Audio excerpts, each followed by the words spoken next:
Ziri say cash lips. Yeah. Mudara ghetto, crown, king, yes. Inda kufara so. Mdara zofadza saka ni madhara so fadza. Voice kopa camera so fadza, it's a good thing, yeah. It's a good look. Yeah, good look. Kwe unonzana apa side. Yeah, my name is Tony X. Taurisa meni kutango uda kurowa. Alright, that's Tony X and it. Yes. Neta nesho. Out Cash Lips City Music ngeta zvekuimba. Wakatanga kuimba ni. I'm just getting started. Tokoti last month ndibana sign Cash Lips City Music. Last month nderini last month. Last month was January kaba. January 2020. Yes, 2020. Saka onakana mariko dzakawanda. Ndinawo wakawanda. Nemanga. Satawandisa zvobatali. Iwo une mbiri yako akabvira kudhara saka ukumutaura kuti zviite sei wakatanga rini. Ndakatanga kudhara mudhara I started 2008 ndomwe ndakatanga nyasa kuti ndakutanga kugadzira mabeats. Pa 2012 13 ndomwe ndakatanga kuputika zve. 2008 wairekodera uri kupi? TZ. Uchinzi chi? Ndaingonzi Cash Lips. Cash Lips zita rako kana kuti zita restudio? Zita restudio. Zita rangu inonzi Funk or Funkadelic.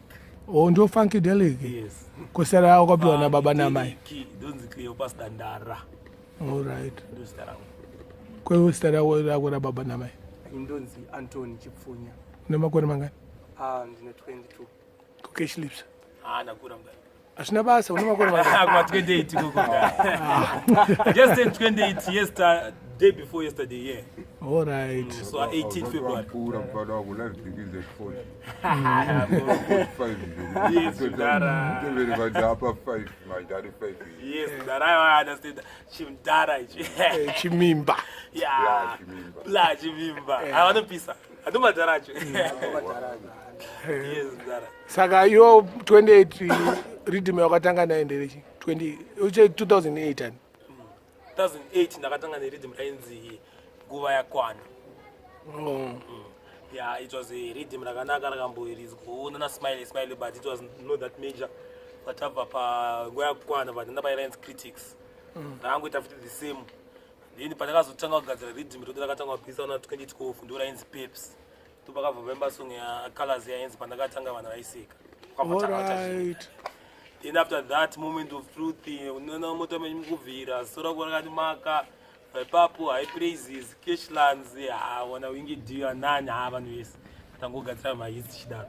That's why ndaona ningi Colors achiti munhu ndakabva naye kudhara achiratidza mapicture kudhara. Yes. That's Colors from day one. I remember the first day ndakatoenda kuDula Gators. Yes, Dula Gator my father. Ndakanyasa ndakadziswa. Ndakasvika ikoko ndakatoti ndanzwa voice remukomana Colors and I said I want to work with you. Then he came to studio ndo patakagadzira pandakatanga naye Seka. That time was short Seka. Andito takatanga.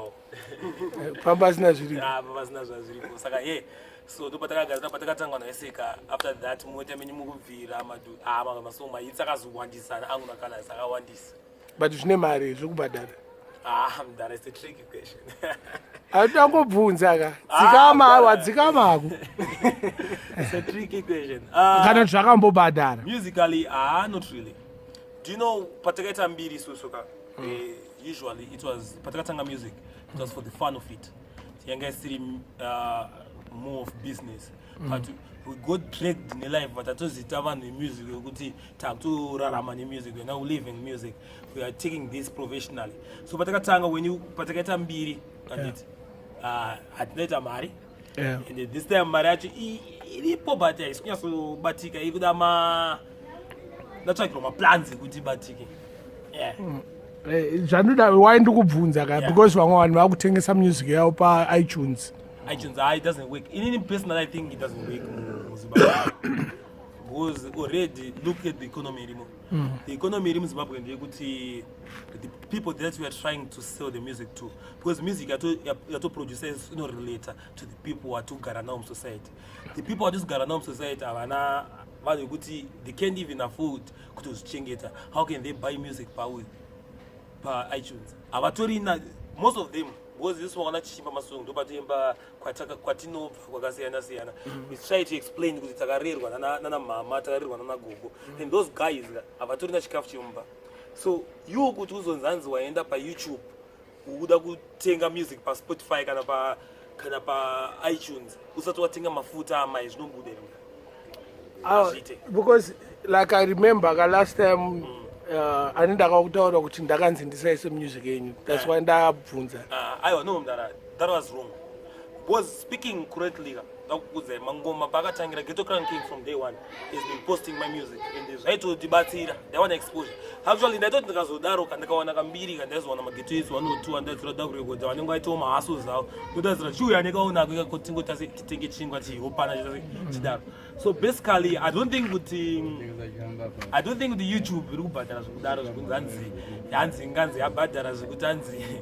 We used to do Romani Paris. In the Lord Mango, give the next man. But this production young. But in the Ganzi in the visa. Daga visa. That is one of my best. But trust me, we are wrong. Saka mai chakuchitangisa. Ngata, Mango Mangata, Ngata. Saka imimu kurudzira Paris. Paris, yeah. Until I mean no good touch. Pirates ndo even kwa America chako guys. Masong mangana tungo download ana wiz album rabuda nasi tungo download. Kudara kwa things kwa music. Kwa kuna sales but this tungo download to terira. The more you get to power, the more you know kwasa maikuwa na endorsement. Because nini ndakaita song yangu ikaita power. Chike nini nokwasa kuya Vedas Road tiji. Chike nini nokwasa kuya Vedas Road. Chakanzwa song yakata swim street. Because ndo ikutoa yose ni pamari. That's how you make money. But vanhu vanenge vachiti tiri kuita mari nema YouTube channel. Ngavhurwa waite mari toapa music yacho. Vurai tikupe music yacho muite mari. Ngazviita mari kuzhinga. Imi pamakavhura yenyu makaita mari. Mudara. Tinawo aite mari kana. Kuna mari vanhu vanonyeba mudara. Saka YouTube yenyu yakamboita mari ndomubvunzo wangu. Mudara ndisandamboidya. Kana yakaita irimo muYouTube. Kana bana ruda password yacho ngaya ndimupa ite. Anditi. Una mari. Saka pamberi ne Pirates. Pamberi ne Pirates. Pirates kumberi. Pamberi nekutumirana music pa WhatsApp. Because mageto isi vamwe vachatadza kanopinda pa WhatsApp pa YouTube pacho. Vachingosenderana music pa WhatsApp. Because isusu we don't sing about a Bugatti, you don't have a Bugatti. We sing about shoelace, kuti atina boots. Muona kuti boots dzakadhakwa. Those are imba isusu. Saka kana geto ita siri kwasa kutenga kutoita sei kuteka boots dzacho atiri kuimbira. Chii chinozoita kuyo? Unless that talking about I got a Bugatti inoita 3 million. Ndokwasa kutengesa song yangu 30 years zvinoita. Munhu ane Bugatti kanga atazotenga music 30 years. Right. Iso hatina. You don't have money. Hakuna mageto ezana mari ari kutambura. All they need is that music to inspire them. So those atokwasa kuvapa. Tikavaudza kuti because akanzwa Seekers achiti takarerwa navanhu vakasiyana anotoziva kuti Seekers came from nothing. So it's not to inspire more. So music totaziva kuti ngaitoende kuvanhu. Asi kune vamwe zviri kubhadharawo mbichana. Kune vamwe 1 or 2. Vanani? Ndikamboziya ka because ari kubhadharwa already ngauya ndipo my ideas because ndakubhadharwa. Anditi. Asi ndambona kwasiri kubhadhara mudhara. Music iri kubhadhara tikaita Pirates toita mashows. Seekers akaita show ndipo something kana kuti Ninga akaita show ndipo something kana mageto idzi vanenge varekodha vaya vakaita something uye uri kubhadhara studio ndoko kudya kwakatoita mari kwete kutengesa kana kuti hanzi maplatforms kunyeba kwe. Anditi. Unless kana maybe kana uri Wingy T wekuti album rake rakamirwa kurelease. Ndo zvandikutaura. Aiwa ya Wingy T yes. Wingy T don't compare Wingy D na Tony. Tony is just starting. Wingy D is a brand rakura kumani. Wingy D anotomirira album rake for the next izo zvizvi takatomirira album rake. Apa akabudisa rimwe musi one. Akaribudisa nhasi akaisa pa Spotify. Iruro tingwa iruro bozi kune vari ku UK kwadango kwa Wingy D vane mari nevari kupa vane mari. Mageto isu tozongoremerera mari download atoriterera. Anditi. Nana Saura, Nana Saura. Na Seekers unompekerawo ipapo. Yes. Seekers ndeweduka. Seekers are good man. A good man from day one. Big up, enough respect. Saka muri kurekodera kupi mazwana?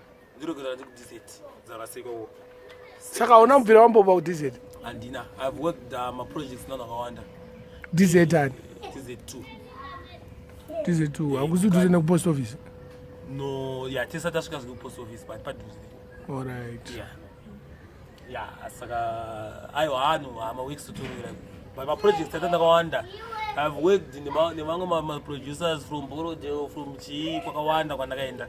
Even mbare muno mdirimo futi. Tondino project iri kutoya. Okay. Aiwa chinofadza. Aiwa hapo. Kana kuyala nation nonona ndiriko. Muchishanda. Ndishanda. Muchipoketa madollars. Titsvaga mari. Aiwa titsvaga mari. Ndani mwana kana anzi baba mia. Oh, warora. Ameri dameri.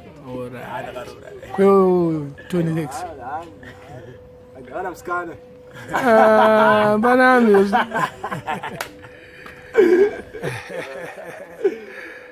Bakaipa. Saka apa project egore rino iri kubuda rini. Yemna 2020 toitarisira rini. Ndine 5 ma rhythms. And now.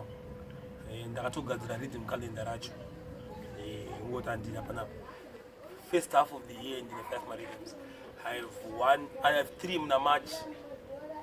Then 2 mna May na June. All right. First mazita achazokudza. But ndiri kutanga kubuda itinara. Akatorekodwa.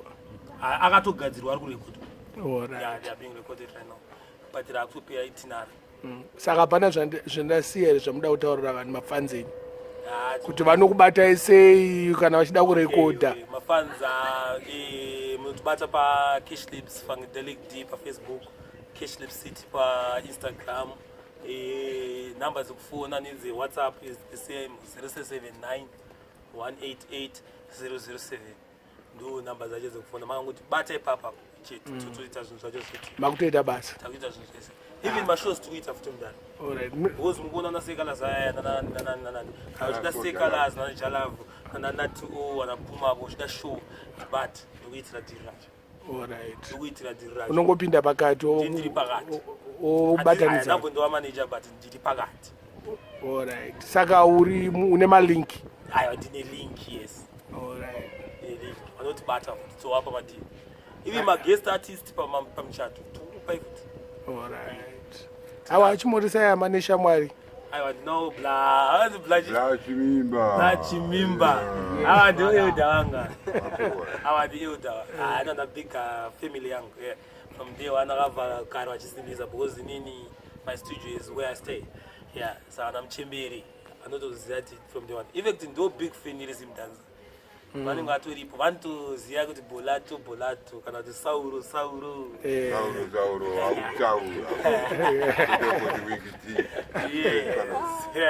Hayi bo maita boja man. yeah, that are big of ghetto cranking, yeah. Sharp. Yeah.